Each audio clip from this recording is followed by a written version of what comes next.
നിമിഷപ്രിയയെ തൂക്കിലേറ്റാൻ മലയാളികൾ അഹോരാത്രം പ്രയത്നിക്കുന്നു. നിമിഷപ്രിയ തൂക്കിലേറ്റിയിട്ട് മലയാളികൾക്ക് എന്ത് ചെയ്യാനാണ്?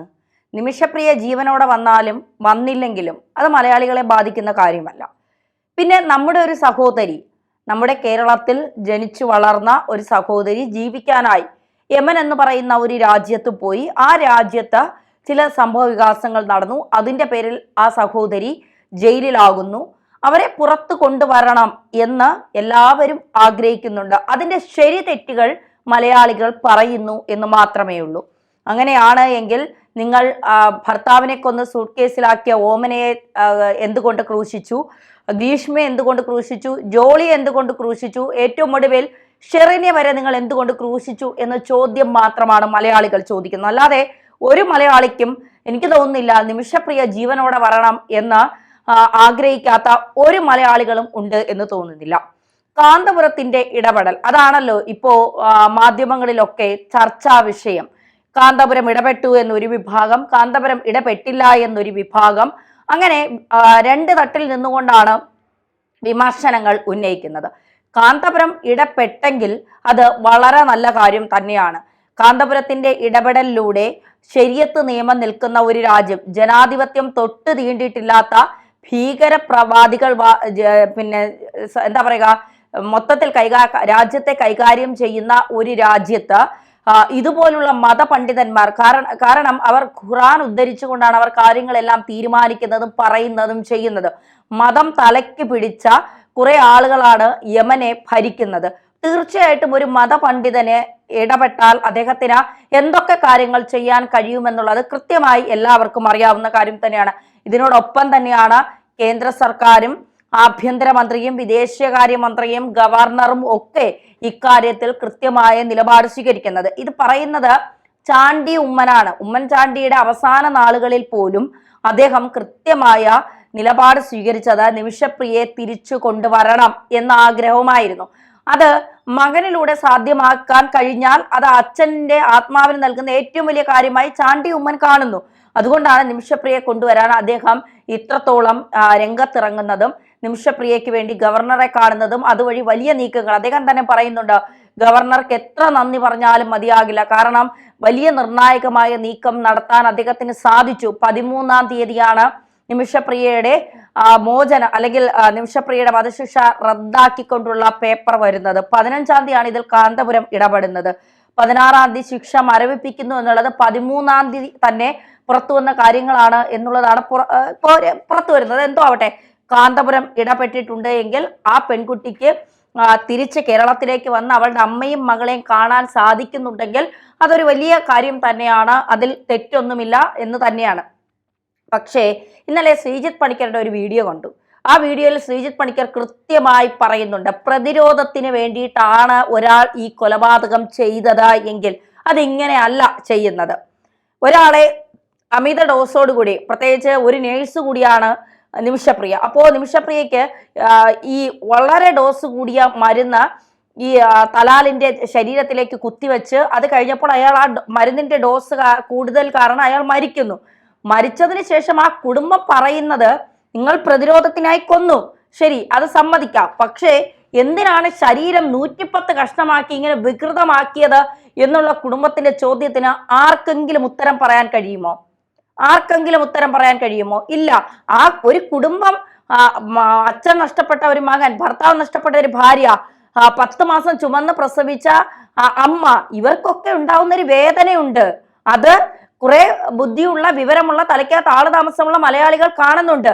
ഇവർ പ്രതിരോധത്തിന് വേണ്ടിയിട്ടാണ് ഇത് ചെയ്തത് എന്ന് പറയുന്നെങ്കിൽ ശരി, ഒരു തന്നെ ശാരീരികമായി ഉപദ്രവിച്ച ഒരാളെ പ്രതിരോധിക്കുന്നതിന്റെ അപ്പുറം അയാൾ ഒരു തരത്തിലും തന്നെ ജീവിക്കാൻ അനുവദിക്കുന്നില്ല എന്ന് കണ്ടാൽ നമുക്ക് സ്വയരക്ഷയ്ക്കായി അയാളെ കൊല്ലാം. ഓക്കെ, അത് ശരിയായിട്ടുള്ള കാര്യമാണ്. പക്ഷേ എന്തിനാണ് 110 കഷ്ണമാക്കി ഇങ്ങനെ വെട്ടിനുറുക്കിയത് എന്നാണ് ചോദ്യം.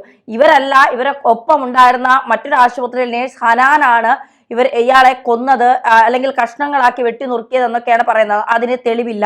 നിമിഷപ്രിയക്കെതിരെയാണ് കോടതിയിൽ തെളിവുള്ളത്. എന്തായാലും നിമിഷപ്രിയ പുറത്തിറങ്ങണം എന്ന് തന്നെയാണ് എല്ലാവരും ആഗ്രഹിക്കുന്നത്.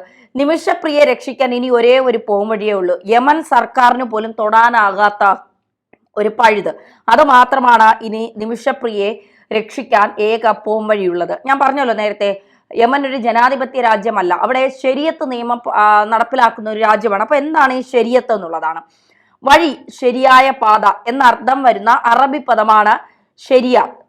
ദൈവത്തിന്റെ നേരിട്ടുള്ള വചനമായി കണക്കാക്കപ്പെടുന്ന ഇസ്ലാമിക വിശുദ്ധ ഗ്രന്ഥമായ ഖുർആൻ, പ്രവാചകൻ മുഹമ്മദ് നബിയുടെ വാക്കുകളെയും പ്രവർത്തികളെയും പ്രതിനിധീകരിക്കുന്ന ഹദീസുകൾ എന്നിവയിൽ നിന്ന് ഉരുത്തിരിഞ്ഞ നിയമങ്ങളും തത്വങ്ങളുമാണ് ശരീഅത്തിൽ ഉൾക്കൊള്ളുന്നത്. മുസ്ലിം സമുദായത്തിലുള്ളവർ അവരുടെ വ്യക്തി ജീവിതത്തിലും സാമൂഹികവും വാണിജ്യപരമായ ഇടപാടുകളിലും ആത്മീയ പ്രവർത്തനങ്ങളിലും എങ്ങനെ പെരുമാറണമെന്നത് ശരീഅത്താണ് വിശദീകരിക്കുന്നത്.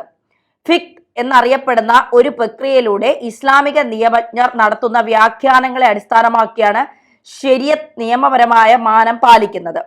ശരീഅത്ത് ഇസ്ലാമിക നിയമത്തിന്റെ പര്യായമല്ലെങ്കിലും ഫിഖ്റിനെ അടിസ്ഥാനമാക്കിയുള്ള ശരീഅത്തിൽ നിന്നാണ് ഇസ്ലാമിക നിയമങ്ങൾ ഉരുത്തിരിഞ്ഞു വരുന്നത്. ഇത്തരം വ്യാഖ്യാനങ്ങൾ ക്രമേണയും ഭൂമിശാസ്ത്രപരമായി വ്യത്യസ്തപ്പെടുന്നത്. അതായത് ഈ ശരിയാത്ത് നിയമം വഴി മാത്രമേ ഇവർ അവിടെ ഇടപെടലുകൾ നടത്തൂ.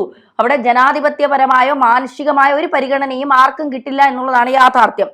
ഇനി ഈ ദയാധനം, അതായത് ബ്ലഡ് മണി, ചോരപ്പണം എന്നാണ് പറയുന്നത്. വിസാസ് അഥവാ കണ്ണിന് കണ്ണ് എന്ന തത്വത്തെ അടിസ്ഥാനമാക്കിയാണ് ശരീഅത്ത് നിയമത്തിൽ പ്രതികാരം എന്ന ആശയം നിർവചിക്കപ്പെട്ടിരിക്കുന്നത്. അതിനാൽ തന്നെ കൊലപാതകം നടക്കുന്ന സാഹചര്യങ്ങളിൽ ഇരയുടെ ബന്ധുക്കൾക്ക് കുറ്റവാളികൾക്ക് വധശിക്ഷ നൽകണമെന്ന് ശരീഅത്ത് പ്രകാരം ആവശ്യപ്പെടാം. അതേസമയം ഇരയുടെ ബന്ധുക്കൾക്ക് ദിയ അല്ലെങ്കിൽ നഷ്ടപരിഹാരം നൽകാനുള്ള അവസരവും ശരീഅത്ത് നൽകുന്നു. ഇരയുടെ ബന്ധുക്കൾ ഹിഹാസിനുള്ള തങ്ങളുടെ അവകാശം വേണ്ടെന്ന് വെച്ച് ദയാധനം സ്വീകരിക്കാനുള്ള സമ്മതം അറിയിക്കുമ്പോൾ മാത്രമാണ് ബ്ലഡ് മണി കൈമാറാൻ അവകാശമുള്ളത്. ഇതിൽ സർക്കാരിനോ മറ്റുള്ളവർക്കോ ഇടപെടാൻ സാധിക്കില്ല. അതിനാൽ തന്നെ ദയാധനം സ്വീകരിച്ച് കൊല്ലപ്പെട്ട യമൻ പൗരന്റെ കുടുംബം മാപ്പ് നൽകിയാൽ മാത്രമേ നിമിഷപ്രിയ വധശിക്ഷയിൽ നിന്ന് മോചിതയാകൂ.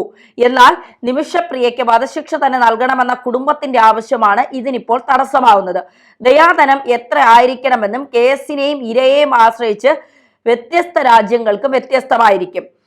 ഇരയുടെ കുടുംബം ദയാധനം സ്വീകരിച്ചു കഴിഞ്ഞാൽ വധശിക്ഷയിൽ നിന്ന് ഒഴിവാക്കപ്പെടാമെങ്കിലും ദിയ സ്വീകരിക്കുന്നത് ഔദ്യോഗിക മാപ്പിന് തുല്യമാണോ എന്നത് ചർച്ചാ വിഷയമാണ്. പ്രതിയെ വധശിക്ഷയിൽ നിന്ന് ഒഴിവാക്കാമെങ്കിലും ജയിൽ മോചനത്തിന് ദയാധനം സഹായകരമാകുകയില്ല.